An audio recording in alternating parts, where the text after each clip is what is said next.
Since summer is here, it's July 1st right now. Your child likely going to be out and about, swimming, playing in the neighborhood, doing sports, or just enjoying that short break from school. But with all that comes a chance for getting injured. Joining us this morning, talking about some of the common injuries here, we have Dr. Nick DeBlasio. Great to have you in here, sir, this morning. Yeah, thank you for having me. Much appreciated. All right, so let's talk about some of the common injuries that happen with kids. Look, we were the unseatbelted generation back in the day. We still live to tell, but I remember we did crazy stuff with our bikes, trying to jump things off ramps. You know, kids will do things when their parents aren't around. What's the most common injuries you find as a doctor? The most common injuries, I think that we see a lot of this time of year are actually really more related to like heat. So of course we see a lot of the bicycle injuries, the trampoline injuries, etc. But one of the questions we get most frequently is really how to protect kids against heat injuries. Yes, because a lot of kids are out there. I remember just god awful drinking out of a neighbor's hose. But you know, like it would have that awful hot water. You had to like run it until the cold water actually got there. But we lived through that. But kids aren't hydrating a lot when they're out there playing in the heat all day. Yes, correct. And so one of the things is kids they're more likely to become dehydrated than adults. So I think one of the things we really want to emphasize is when it is really hot outside, making sure kids are staying hydrated. Water, water, water, water, water. And to your point, kids are busy, they're playing, they're not recognizing that they really should be hydrating. So you definitely want to have some supervision.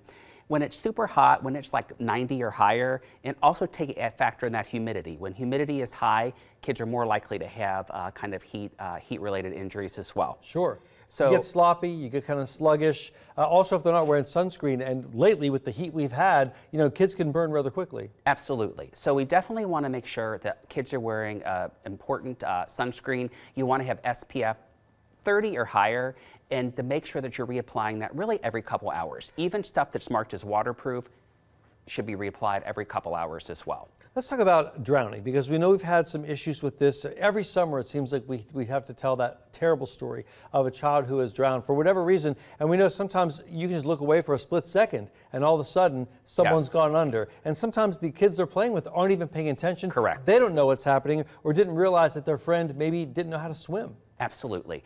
So the typical what you'll see on television is you'll see a kid like flailing around and screaming. That's not at all the reality. What you'll see is a kid will just kind of slip underwater and oftentimes goes unnoticed. It's quiet. Yes. Yeah, it's almost, you almost say like the silent killer, because suddenly it just happens. Everyone's looking around, where's Johnny? Yes. Yeah, and so that's never, no family wants to go through that. So what we always recommend is don't assume that the lifeguard does not have total control over that entire pool. So what we always tell, parents and families or friends, make sure that you are watching your kids, because you want to make sure that there's always an eye on those kids.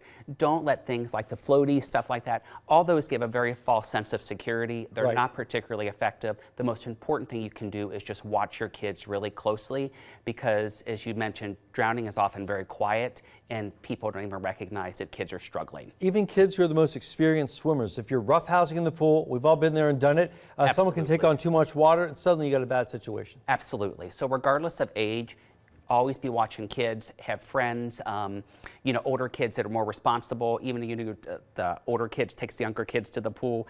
Everyone needs to be watching the kids that are in the water. Like, hey, watch your brother, watch your sister, get over there and check them. Like, parents are busy. We know people get distracted, but just watch the kids. Where can we get more information from you? So if you actually look at the Cincinnati Children's, there's a lot of information on the on summer safety on our website. The other thing I'd always say is talk to your pediatrician. This is what we do. We are there to take care of kids, advocate for kids, make sure they stay safe and healthy at all times. So this is a really important topic for us in pediatrics. So absolutely talk to your pediatrician. We have lots of information to share and love to do so during the summer. Awesome. Thank you, sir. Appreciate having you on today. Thank you. Hope that your July 4th is awesome and safe. Absolutely.